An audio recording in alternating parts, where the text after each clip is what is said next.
జై శ్రీరామ్. శ్రీమాత్రే నమః. శ్రీ గురుభ్యో నమః. 2024 సంవత్సరం జూలై మాసం 14వ తారీఖు నుంచి 2024 సంవత్సరం జూలై 20వ తారీఖు వరకు కూడా ఈ వారం యొక్క వార ఫలాలు. గోచార గ్రహస్థితులు అసలు ఈ వారంలో ఏ రాశుల్లో సంచారం చేస్తూ ఉన్నాయి. ప్రథమంగా మేషరాశిలో ఏ గ్రహాల సంచారం లేదు. వృషభ రాశిలో గురు కుజుల సంచారం జరుగుతూ ఉంది. మిథున రాశిలో రవి సూర్యనారాయణమూర్తి సంచారం ఉంది. ఈ వారం 17వ తారీఖు నుంచి మిథున రాశి నుంచి ఆయన కర్కాటక రాశిలోకి వస్తున్నాడు. అదే రోజు మనం కర్కాటక సంక్రమణంగా వ్యవహరిస్తాము. అదే రోజు నుంచి దక్షిణాయన పుణ్యకాలం ప్రారంభమవుతుంది. అదే రోజు తొలి ఏకాదశి కూడా. సూర్యనారాయణమూర్తి దక్షిణాయన పుణ్యకాలం గురించి ఒక ప్రత్యేకమైన వీడియో ఛానల్లో అప్లోడ్ చేశాము. ఒకసారి అది కూడా చూడండి. దాంట్లో చక్కటి పరిహారాలు ద్వాదశ రాశుల వాళ్ళకి ఉన్నాయి. ఈ 6 నెలలు ఏ పరిహారం చేస్తే కనుక ఏ పరిహారాలు ఏ రాశుల వాళ్ళు చేసుకోవాలో ఇవన్నీ కూడా చక్కగా అన్నీ కూడా చక్కగా ఎక్స్ప్లెయిన్ చేయడం జరిగింది. ఒకసారి ఆ వీడియో చూడండి. దక్షిణాయనం గురించి సూర్యనారాయణమూర్తి గురించి ఉంటుంది. 17వ తారీఖు నుంచి కర్కాటక రాశిలోకి ఆయన ప్రవేశిస్తాడు. బుధ శుక్రులు ఇద్దరు కూడా కర్కాటక రాశిలో ప్రయాణం చేస్తూ ఉన్నారు. అయితే బుధ భగవానుడు 20వ తారీఖు నుంచి కర్కాటక రాశిలోంచి సింహరాశిలోకి వస్తూ ఉన్నారు. కేతువు కన్యారాశిలో సంచారము, వక్రించిన శనైశ్వరుడు కుంభరాశిలో సంచారము, మీనరాశిలో రాహుదేవుని సంచారము. అండ్ చంద్రభగవానుడు ఈ 4 రోజులు అంటే 4 రాశులు చుట్టి వస్తాడు. ఈ వారం రోజుల్లో ఆయన ఏ రాశులు కన్యారాశి మొదలుకొని ధనుసు రాశి వరకు కూడా ఈ వారం అంతా ఆయన సంచారం సాగుతుంది. ఈ గోచార గ్రహస్థితులు ఈ వారంలో గోచారంలో ఏమన్నా ప్రత్యేక అంశం ఉందా అంటే డెఫినెట్గా ప్రత్యేక అంశం ఉంది. కుజగురుల కలయిక, మంగళ గురుల కలయిక, గురుమంగళ యోగం, దీని గురించి కూడా వీడియో చేశాను.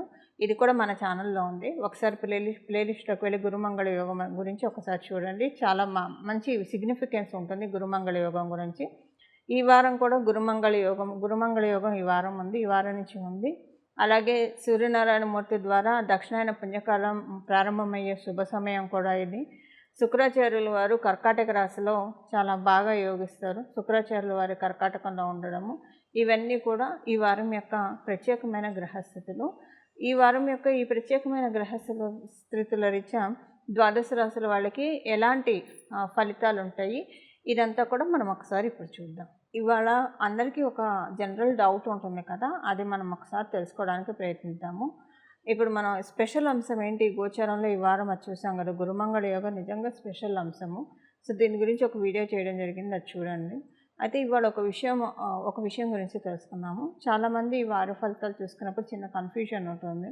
ఇప్పుడు వాళ్ళు ఒక రాశిలో పుట్టి ఉంటారు, వాళ్ళ లగ్నం ఒకటే ఉంటుంది. అంటే కొంతమందికి వాళ్ళ లగ్నం తెలిసి ఉంటుంది. అలాంటప్పుడు వాళ్ళు ఏది ఫాలో అవ్వాలని కన్ఫ్యూజన్లో ఉంటారు. అది సింపుల్గా మీరు ఏ రాశిలో పుట్టారో ఆ రాశి ఫలితాలు ఎలాగైతే మీకు చూసుకుంటారో అలాగే మీ లగ్నం మీకు తెలిస్తే కనుక మీ లగ్నం ఏ రాశి అయిందో ఆ రాశి ఫలితాలను కూడా చూసుకోవాలి. ఉదాహరణకి ఎవరైనా కూడా వృశ్చిక రాశిలో పుట్టారు, వాళ్ళ లగ్నం వచ్చేసేసి మకర లగ్నం అయింది అనుకుందాం. వృశ్చిక రాశి ఫలితాలు అలానే చూసుకుంటారు. మకర రాశి ఫలితాలు కూడా, ఎందుకంటే లగ్నం మకర లగ్నం అయింది కాబట్టి మకర రాశి ఫలితాలు కూడా చూసుకొని ఈ రెండిట్లో కలిపి, ఉదాహరణకు వృశ్చిక రాశిలో ఈ వారం కావచ్చు, ఈ మాసం కావచ్చు, ఏదన్నా అసలు సంవత్సరంలో కావచ్చు, ఏదైనా ఒక విషయంలో బాగోలేదు అన్న పాయింట్ వచ్చింది అనుకోండి. ఉదాహరణకు ఉద్యోగంలో బాగోలేదు అని వస్తే మకర రాశిలో ఉద్యోగస్తులకు చాలా బాగా ఉంది అని ప్రెడిక్షన్ ఉంటే కనుక అప్పుడు ఇది యావరేజ్ అయిపోతుందని మీరు అర్థం చేసుకోవాలి. ఒకవేళ వృశ్చిక రాశిలో చాలా బాగా ఉంది, మకర రాశిలో కూడా ఉద్యోగస్తులకు బాగా ఉంది అని ఉంటే కనుక ప్రెడిక్షన్లో అప్పుడు అది ఇంకా మీకు చాలా బాగా ఉంటుంది. అంటే ఏ అంశంలో అయితే రెండిట్లో బాగా ఉంది, ఈ 2 రాశుల వాళ్ళకి బాగా ఉంది అంటే అది ఇంకా ద్విగుణీకృతమైన ఫలితాన్ని ఇస్తుంది. ఏ అంశం అయితే 2 రాశుల వాళ్ళకి బాగాలేదో అక్కడ ఖచ్చితంగా పరిహారాలు చేసుకోవాలి.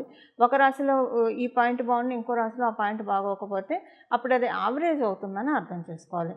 అయితే మీ జన్మ కుండలి బాగా ఉంటే ఇప్పుడు ఎక్స్ట్రాక్షన్ బాగా ఉందనుకోండి రెండింటికి కలిపి, అప్పుడు అది ఇంకా చాలా బాగా ఉంటుంది. మీ జన్మ జాతకం బాగోలేదు అనుకోండి, ఎక్స్ట్రాక్షన్ బాగుందనుకోండి, అంటే ఈ 2 రాశులకి కలిపి వచ్చే ఫలితాలు మీకు నిజంగా బాగా ఉందనుకోండి, అప్పుడు ఈ గోచారము మీ జన్మ జాతకం బాగోలేదు అన్నదాన్ని కవర్ చేసేస్తుంది. ఉదాహరణకి మీ జన్మజాతకంలోనే బాగాలేదు, గోచారంలో మీ రాశి వాళ్ళకి మీ లగ్నం వాళ్ళకి కూడా బాగాలేదు, అప్పుడు కొంచెం జాగ్రత్తగా ఉండాలని చెప్పి సూచన. అలాగే మీరు ఏ రాశిలో పుట్టారు, ఏ లగ్నం, ఇప్పుడు మీరు రాశి లగ్నము మీకు తెలిసి ఇప్పుడు కొంతమంది అదే రాశిలో పుడతారు, అదే లగ్నంలో పుడతారు. ఇప్పుడు కొంతమంది ధనుసు రాశిలో పుట్టారంటే వాళ్ళ లగ్నం కూడా అదే అవుతుంది, అప్పుడు వాళ్ళు ధనుసు రాశి ఫలితాలు ఒకటే చూసుకోవాలంటే ఇవన్నీ నేను ఉదాహరణకు చెప్తున్నాను. కొంతమందికి రాశి వేరు ఉంటుంది, లగ్నం వేరు ఉంటుంది. అసలు కొంతమందికి వాళ్ళ లగ్నమే తెలియదు. లగ్నం తెలియనప్పుడు కన్ఫ్యూజ్ అవ్వాల్సిన అవసరం ఏం లేదు. మీ రాశి మీకు తెలిస్తే ఆ రాశి యొక్క ఫలితాలు చూసుకుంటే కనుక సరిపోతుంది. మీకు లగ్నం కొంతమందికి వాళ్ళ రాశి కూడా తెలియదు. అప్పుడు ఏం చేస్తారంటే నామ నక్షత్రాన్ని బట్టి మీ పేరుతో ఏ లెటర్తో మొదలవుతుందో ఆ లెటర్కి సంబంధించిన రాశిని చూసుకొని, నక్షత్రాన్ని తద్వారా ఆ రాశిని చూసుకొని మీరు మీ రాశి ఫలితాన్ని చూసుకోవచ్చు. అంటే నామ నక్షత్రాన్ని అనుసరించి కూడా ఆ రాశి ఫలితాన్ని చూసుకోవచ్చు. ఇలా అంటే చాలామందికి కొంచెం కన్ఫ్యూజన్స్ ఉంటాయి, అసలు రాశి ఫలితాలు ఎలా చూసుకోవాలన్న కన్ఫ్యూజన్స్ ఉంటాయి. ఆ కన్ఫ్యూజన్స్ క్లారిటీ కోసం ఈ వివరణ. సో ఇలా మీరు చూసుకోండి. ఇలా చూసుకుంటే కనుక ఎలాంటి కన్ఫ్యూజన్ ఉండదు. సో లగ్నం రాశి తెలిసి ఉంటే రెండు చూసుకోవడానికి ప్రయత్నించండి. మీ లగ్న ఫలితాలు చూసుకోండి, మీ రాశి ఫలితాలు రెండు చూసుకోండి. లేదు రాశి ఒకటే తెలుసు అంటే రాశి ఫలితాలు చూసుకోండి, లగ్నం తెలియకపోతే వదిలేసేసేయండి. ఓకేనా?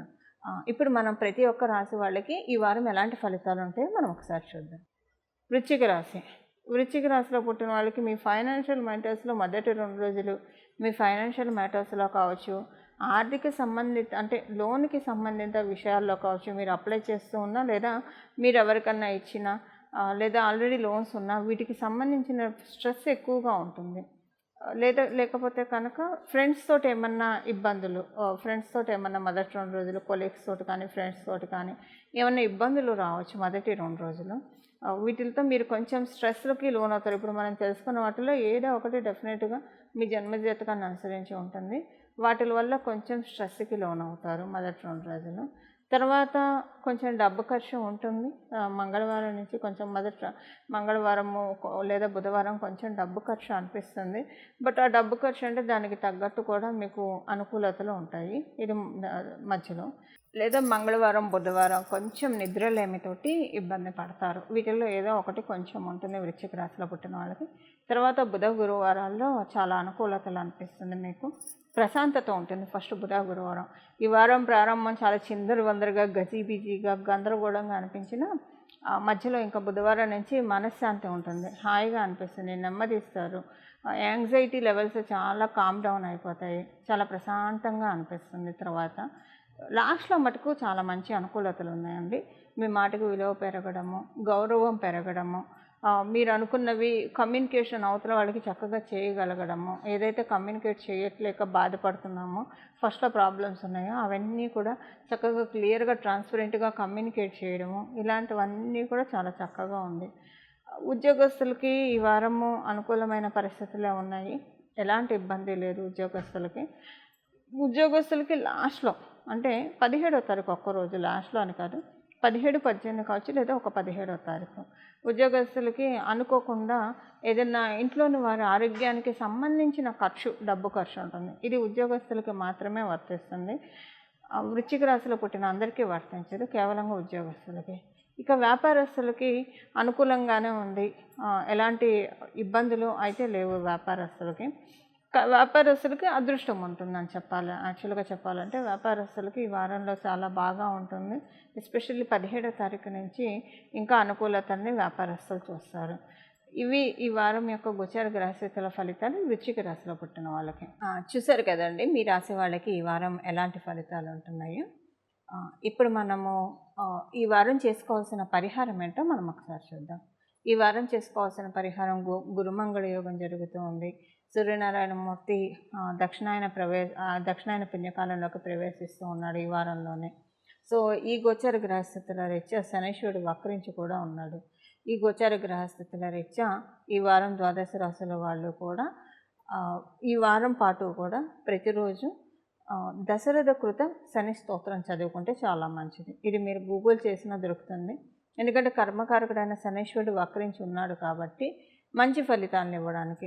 దక్షిణాయన పుణ్యకాలంలోకి సూర్యనారాయణమూర్తి అడుగుపెట్టాడు. గురుమంగళ యోగం జరుగుతోంది. ఇప్పుడు మీ జన్మ జాతకంలో ఎవరికైనా శనీశ్వరుడు అనుకూలంగా లేకపోతే దశరథ కృత శని స్తోత్రం ప్రతిరోజు చదువుకోవడం వల్ల ప్రతికూలతలను అయితే ఆయన కలిగించడు. అంటే మీకు వచ్చే యోగాలకు ఆయన అడ్డుపడ్డు. మీ జన్మజాతకంలో లేకపోయే గోచారంలో వచ్చే యోగాలన్నా మీరు ఒడిసి పట్టుకోవచ్చు కదా. అలా ఒడిసి పట్టుకోవడానికి మీకు ఈ దశరథ కృత శని స్తోత్రం చక్కగా ఉపయోగపడుతుంది. ఒకవేళ మీ జన్మజాతకం బాగా ఉండి మీ జన్మజాతకంలో ఫలితాలు రానికుండా శనీశ్వరుడు అంటే మీ కర్మలను అనుసరించి అడ్డుపడుతూ ఉంటే అప్పుడు కూడా దాన్ని ఆ ఇంటెన్సిటీ నుంచి తగ్గించుకోవచ్చు. ఆ ఇంటెన్సిటీని తగ్గించుకోవడానికి అవకాశం ఉంటుంది. ఏదేమైనా ద్వాదశ రాశుల వాళ్ళు కూడా ఆ ద్వాదశ లగ్నాల వాళ్ళు 27 నక్షత్రాల వాళ్ళు దశరథ కృత శని స్తోత్రం ప్రతిరోజు స్నానం చేయంగానే చదువుకోవడం వల్ల చాలా చక్కటి రిజల్ట్స్ వస్తాయి. దీంతో పాటు దుర్గామ్మవారి ఆరాధన చాలా చక్కటి ఫలితాలు వస్తాయి. వృషభ రాశిలోకి వెళ్తున్నారు. మంగళ అంటేనే దుర్గామ్మవారు అంటే మన కార్తికేయుని ఆంజనేయ స్వామిని పూజిస్తాము. ఆయన వృషభ అంటే ఏ రాశులకు వెళ్తే డీటీని మనం మార్చాలి. సో ఆయన వెళ్ళేది వృషభ రాశిలో కాబట్టి స్త్రీ దేవతను ఆరాధించాలి. స్త్రీ దేవతను ఎలా ఆరాధిస్తాము?